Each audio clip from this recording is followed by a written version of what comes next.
جہاں زکوئی کو سر منہ کپڑے میں لپٹا ایک آدمی ملا تھا۔ وہ آدمی علی بن سفیان تھا، جس نے زکوئی کو مزید کچھ اور ہدایات دی تھی۔ اس کے بعد زکوئی ناجی کے گھر سے باہر نہ نکل سکی، جس کی وجہ سے وہ علی کو کوئی رپورٹ نہ دے سکی۔ آخر کار اس کو اسی رات موقع مل گیا اور وہ ایسی رپورٹیں لے کر پہنچی جس کا علم صرف اللہ ہی کو تھا۔ یہ زکوئی کی بد نصیبی تھی کہ زکوئی کے خلاف حرم میں صرف اس لیے سازش ہوئی کہ اس نے ناجی پر قبضہ جمایا ہے۔ یہ سازش کامیاب رہی اور زکوئی قتل ہو گئی، لیکن مرنے سے پہلے وہ تمام اطلاع سلطان تک پہنچانے میں کامیاب رہی۔ زکوئی کے مرنے کے کچھ عرصہ بعد وہ معاوضہ جو علی بن سفیان نے زکوئی کے ساتھ طے کیا تھا، سلطان کی طرف سے انعام، اور وہ رقم جو علی بن سفیان نے ناجی سے بردہ فروش کی صورت میں ناجی سے وصول کی تھی، مراکش میں زکوئی کے معذور والدین کو ادا کر دی گئی۔ موت کی اس رات کے ستارے ٹوٹ گئے اور جب صبح ہوئی تو علی بن سفیان 8 سواروں کے ساتھ انتہائی تیز رفتاری سے شمال مشرق کی طرف جا رہا تھا۔ آبادیاں دور پیچھے ہٹتی جا رہی تھیں۔ علی کو معلوم تھا کہ شاہ فرنگ کے ہیڈ کوارٹر تک پہنچنے کا راستہ کون سا ہے۔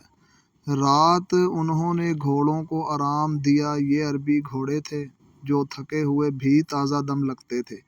دو کھجور کے چند درختوں میں علی کو 2 گھوڑے جاتے نظر آئے۔ علی نے اپنے دستے کو راستہ بدلنے اور اوٹ میں ہونے کے لیے ٹیلوں کے ساتھ ساتھ ہو جانے کو کہا۔ علی صحرا کا رازدان تھا، بھٹکنے کا کوئی خدشہ نہ تھا۔ علی نے رفتار اور تیز کر دی۔ اگلے 2 سواروں اور اس دستے کے بیچ کوئی 4 میل کا فاصلہ رہ گیا۔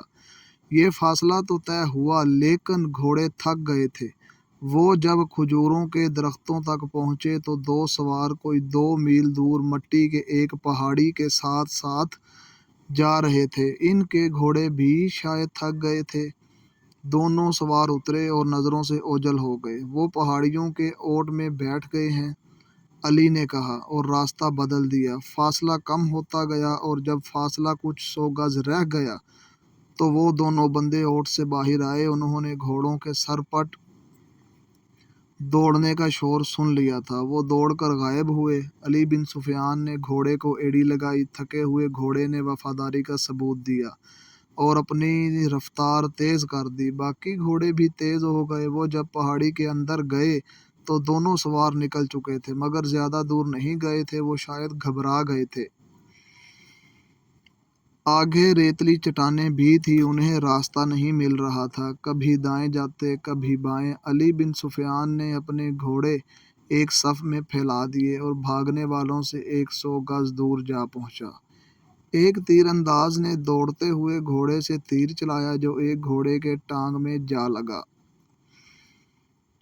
گھوڑا بے لگام ہوا۔ تھوڑی سی اور بھاگ دوڑ کے بعد وہ دونوں گھیرے میں آ گئے تھے اور انہوں نے ہتھیار ڈال دیے۔ سوال جواب پر انہوں نے جھوٹ بولا اور اپنے آپ کو تاجر ظاہر کرنے لگے، لیکن جیسے ہی تلاشی لی گئی تو وہ تحریری پیغام مل گیا جو ناجی نے ان کو دیا تھا۔ ان دونوں کو حراست میں لے لیا گیا، گھوڑوں کو آرام کا وقت دیا گیا اور پھر یہ دستہ واپس آ گیا۔ سلطان صلاح الدین ایوبی بڑی بے چینی سے ان کا انتظار کر رہا تھا۔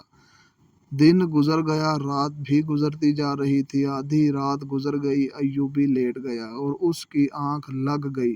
سحر کے وقت دروازے پر ہلکی سی دستک پر ایوبی کی آنکھ کھل گئی۔ دوڑ کر دروازہ کھولا تو علی بن سفیان کھڑا تھا۔ اس کے پیچھے 8 سوار اور وہ 2 قیدی کھڑے تھے۔ علی اور قیدیوں کو سلطان نے اپنے سونے کے کمرے میں ہی بلا لیا۔ علی سلطان کو ناجی کا پیغام سنانے لگا۔ پہلے تو سلطان کے چہرے کا رنگ ہی پیلا پڑ گیا، پھر جیسے خون جوش مار کر سلطان کے چہرے اور آنکھوں میں چڑھ گیا ہو۔ ناجی کا پیغام خاصا طویل تھا۔ ناجی نے صلیبیوں کے بادشاہ فرنگ کو لکھا تھا کہ وہ فلاں دن اور فلاں وقت یونانیوں، رومیوں اور دیگر صلیبیوں کی بحریہ سے بحیرہ روم مصر میں فوجیں اتار کر حملہ کر دے۔ حملے کی اطلاع ملتے ہی 50,000 سوڈانی بھی امیر مصر کی خلاف بغاوت کر دے گی۔ مصر کی نئی فوج ایک ہی وقت میں بغاوت اور حملے کے جواب کے قابل نہیں۔ اس کے عوض ناجی نے تمام تر مصر یا مصر کے ایک بڑے حصے کی بادشاہت کی شرط رکھی تھی۔ سلطان صلاح الدین ایوبی نے دونوں پیغام لے کر جانے والوں کو قید خانے میں ڈال دیا اور اسی وقت نئی مصری فوج سے ایک دستہ بھیج کر ناجی اور ناجی کے نائبین کو ان کے گھروں میں ہی نظر بند کروا دیا۔ ناجی کے حرم کی تمام لڑکیاں آزاد کر دی گئی۔